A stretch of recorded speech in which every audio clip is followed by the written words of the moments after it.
Buckle up. It's the Football Playbook. RIC and the place to be. Ric Serritella here on this Monday, December 19th, 2022. It's another another another should I say a Victory Monday, a Victory Monday. We're feeling real good. We're soaring real high. Oh, baby. Welcome on in. It's the Football Playbook Show. You're home for real. Philadelphia Eagles football talk. And buckle up. It's 2 hours of power here on this can't stop, won't stop situation. And, it's Monday morning, so you know what that means. The Bird Gang has risen. They have risen early. Christmas is just 6 days away. But yes, we have risen. The Eagles, the Bird Gang has come up and biting the Bears in the ass out in Chicago, baby. Oh, baby. Oh, man. What a double chin strap affair. You out there, me right here at the Jersey Shore, broadcasting around the universe. We got the chat room people fired up. Oh, man. Welcome on in. Tell a friend that it's them again. And for all of our new listeners that stream on in on Monday mornings, we're here Monday through Friday, weekdays, 10 a.m. to noon Eastern. So buckle up for the rodeo show. Hey, you're in for a treat. It's real football talk. None of that fugazi nonsense. We're going to educate. We're going to regulate. Quite frankly, it's the best Eagles show in the media universe. So thank you for coming on and joining us, and let's get into it. First of all, shout out to the chat room people, man. You must have had a good weekend like the kid over here. I see you, Adams Exploits, TB, The Real Goat, Stephen Michael, Danny D, Brick City, Richard Rosania.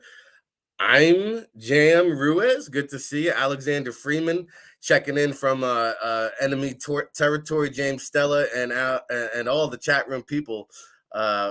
Man, appreciate the love and support. I think it's our 75th episode. I think I got ahead of us on Friday. I think today is our 75th episode. Of course, Tone DeShields the second behind the scenes, holding it down. The super producer, Justin Visger. Appreciate that. Listen to Justin.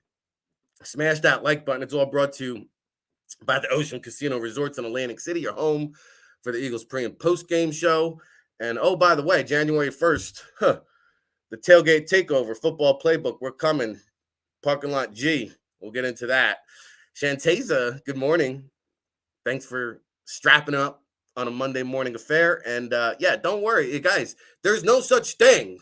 Good morning, William. There's no such thing, Adam, as a ugly win. I'm here to tell you, I'm here to spread the good news. I'm here to preach the good word. I'm here to preach the gospel that there are no ugly wins in the National Football League. And let me tell you something.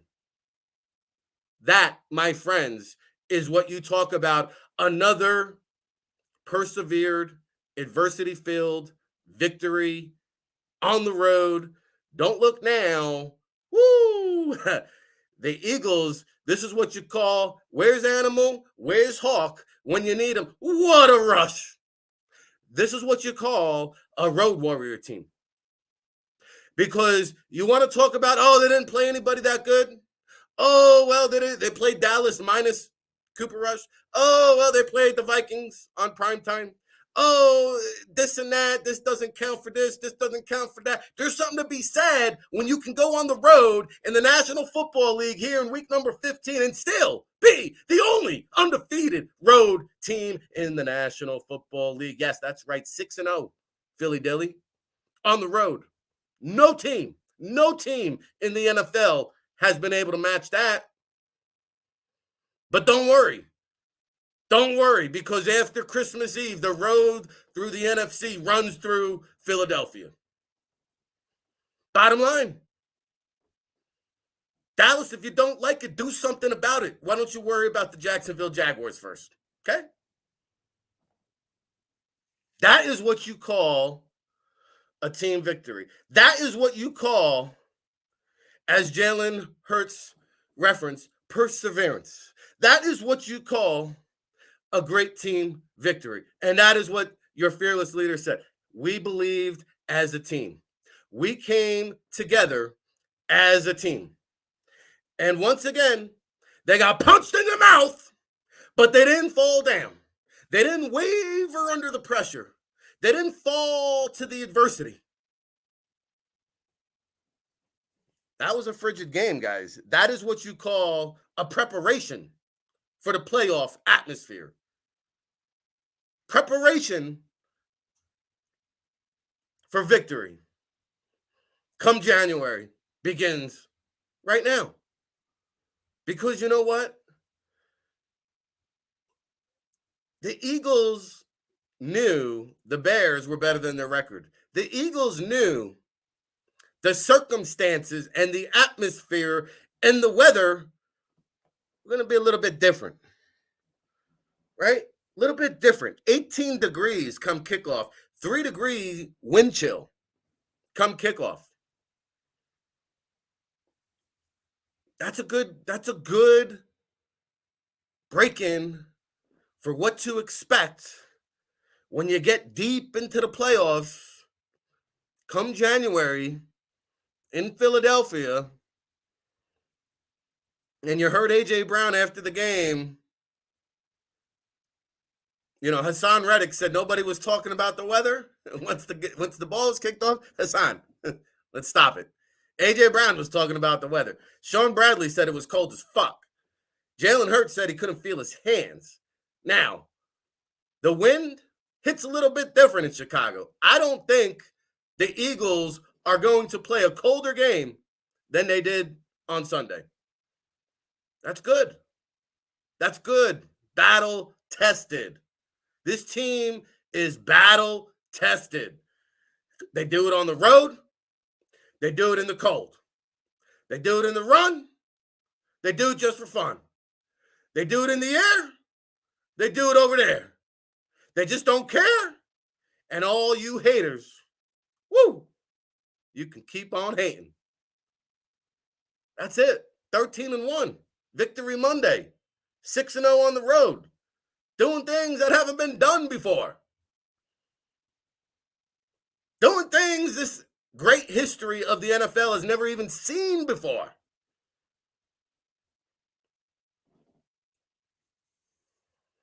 Powerade, good to see you. Stephen J. Patton. Absolutely. James Stella. Yeah, there's a defensive end down there in Dallas. Alexander, maybe you can go find him for us. You might see someone on the side of the road with their head in their hands. Dougie P. T-Law, buckle up. All the chat room people, go Sixers, man. Love all the chat room people. Listen, they did it without Dallas Goedert, who likely will be back for Dallas this week. They did it without Reed Blankenship. And, you know, it's interesting because you mentioned that guy out there and down there in Dallas. You know, yeah, it's awfully quiet. It's awfully quiet down there in DFW. But, you know, it's funny because here's the difference between the Dallas Cowgirls and the Philadelphia Eagles. Here's the difference between Nick Sirianni and Mike McCarthy. Here's the difference between winners and losers. Here's the difference between contenders and pretenders. You want to find out?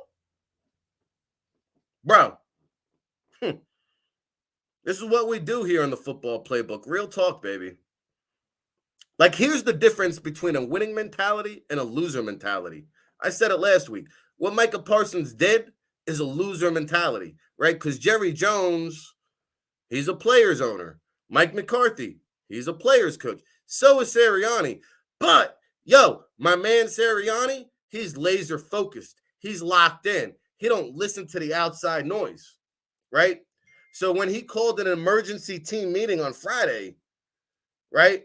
When you call an emergency team meeting on Friday and gather the troops to make sure the focus is there before the takeoff to Chicago. That's what happened on Friday. Sirianni called in the team, hasn't done this all year, emergency team meeting. Men, I want you to know the task at hand. Men, I know there's been a lot of distractions outside of these four walls, but men, I want you to understand that the moment is right here, right now. It's not the Chicago Micah Parsons. This team is the real deal. We need to focus, stay sharp, one win at a time. Keep your eyes on the prize. 1-0 this week, right? Now, I don't know if that's exactly what Coach Sirianni said. I wasn't there, but I do know this. My man is locked in. Somebody said Razor Ramon. Baby, razor sharp. You kidding me? Ooh. Ooh. God, man, I love the focus. I love the fact that the outside noise ain't going to be a distractor or a detractor. And right now, this morning, Micah Parsons, yeah, like a lot of other linebackers in the league, he's got his head on the swivel, but for other reasons. Bro, Micah Parsons, you want to understand how to be a pro? You want to understand how to win? You want to understand about the dog mentality? Yo, take a page out of the Jalen Hurts playbook. You might learn something. Pay attention, Micah. You just might learn something, my friend. Oh, baby. We're just getting started here on the football playbook, man. What a day. What a day. What a day. Eagles 13-1, taking care of business. 25-20. It was sweet love, wasn't it? Wasn't it sweet love? Since Jalen Hurts wanted to drop the Anita Baker reference not once, yes, twice in the postgame. Ooh, baby. The Windy City win is in the books. And like Nick Sirianni said, back in the lab Monday, it's a short week. Saturday, Christmas Eve. Wow, 5 days away till your Dallas Cowgirls. You know what Nick Sirianni said? First thing out of his mouth. Monday, we go to work. We make fixes. It's a short week. Dallas on deck. You think he's celebrating on a Monday? You think Nick Sirianni even remembers yesterday? I'll answer it for you. No. It's over. We're turning the page. Guess what? We woke up today. We're 0-0. You love this dog mentality. Ooh, baby. Ooh, baby. Jalen Hurts said, he told the team, everybody just block out the noise. Everyone wants us to fail. Everyone is waiting for us to fail. Outside the city of Philadelphia, everybody is waiting for this team to show a kink in the armor. It's not there. It's not there. Keep looking. In fact, Jalen Hurts is so good. Jalen Hurts is so good that even during the worst game of his season, which without a doubt, that was the worst half of the season. That first half was the worst half of the season. And probably the worst game that Jalen Hurts has played all season long. Bro, he still threw for 315. He still had 3 rushing touchdowns. Wow. That's what I call the most valuable player. When you can have your worst game and yet win the game. And win the game, pretty much control the game. They got punched in the mouth early on, right? And the Bears try to take a page out of the Commanders' blueprint. They tried. And for a while there, it was working. So 21-7 was the play call count, right? The Bears ran 21 plays in the first half to the Eagles only had 7. And, I'm hopping and bopping in the morning in and out of shows here on the JAKIB Sports YouTube channel. So I hear some folks questioning the Eagles' play calling in the first half. They only had 7 plays. Yeah, they only ran it 3 times because they had 7 plays, guys. Come on. Philly 559. Was it Jalen or was it the play calling? No, it was Jalen Hurts, dude.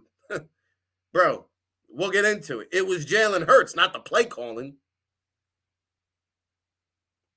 Jalen Hurts makes the merry-go-round.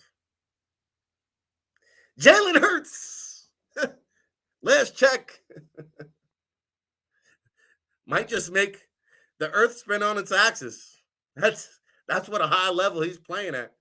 And I know Andy Reid came out and said yesterday, trying to sway over some voters for Patrick Mahomes and said, if Patrick Mahomes isn't the MVP, I don't know what's wrong.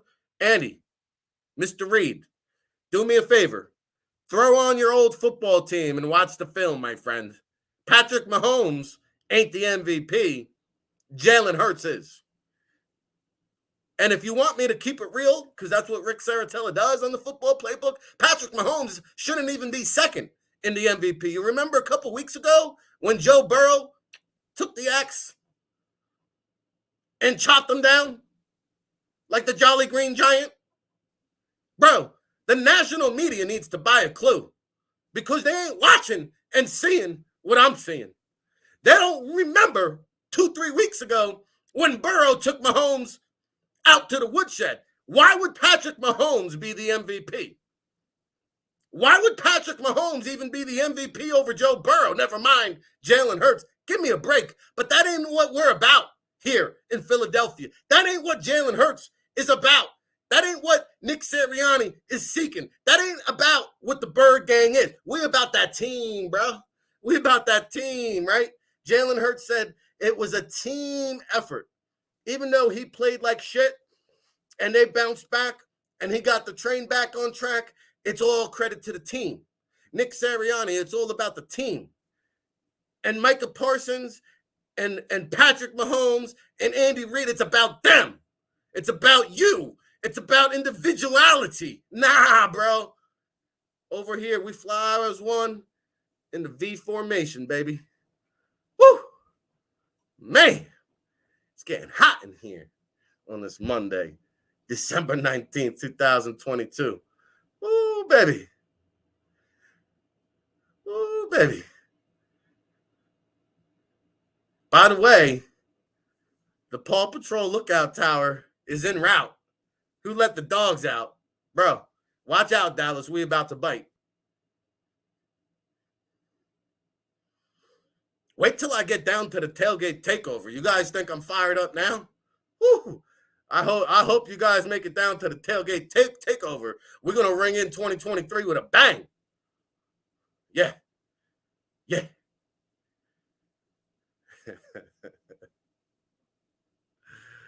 Ooh, baby. Oh, baby.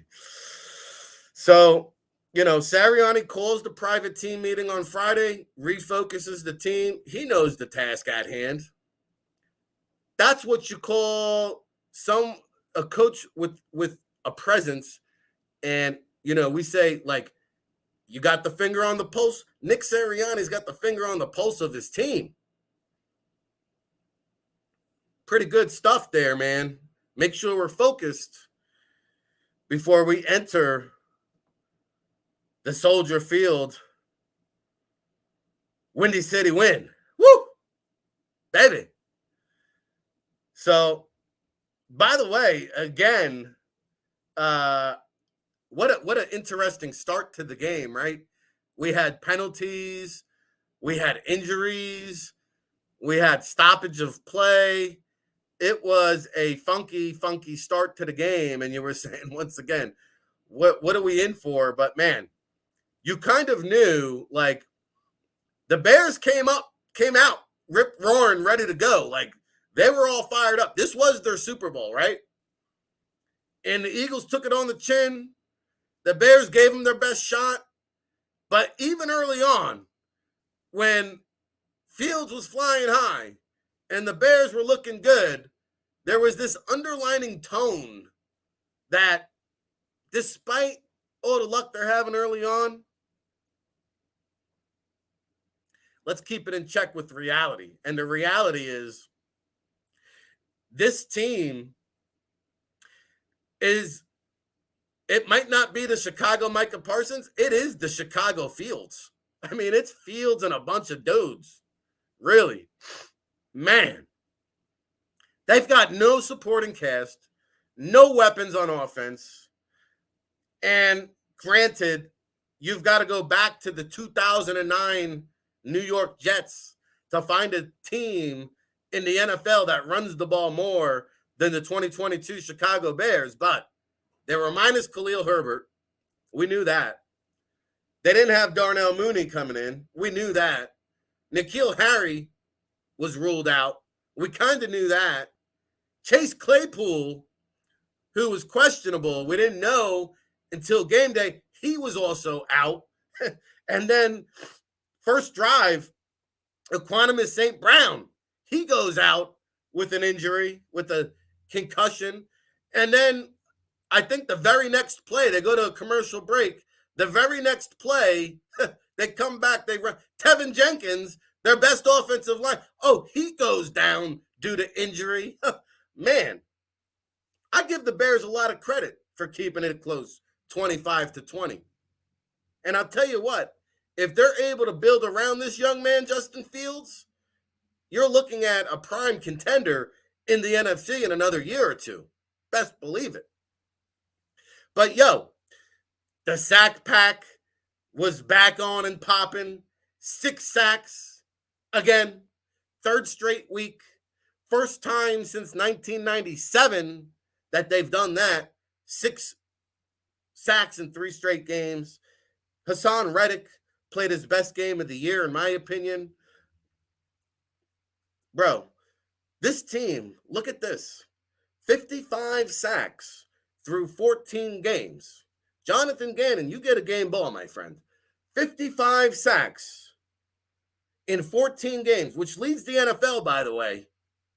Yo, they only had 29 sacks all of last year, guys. 31st in the league.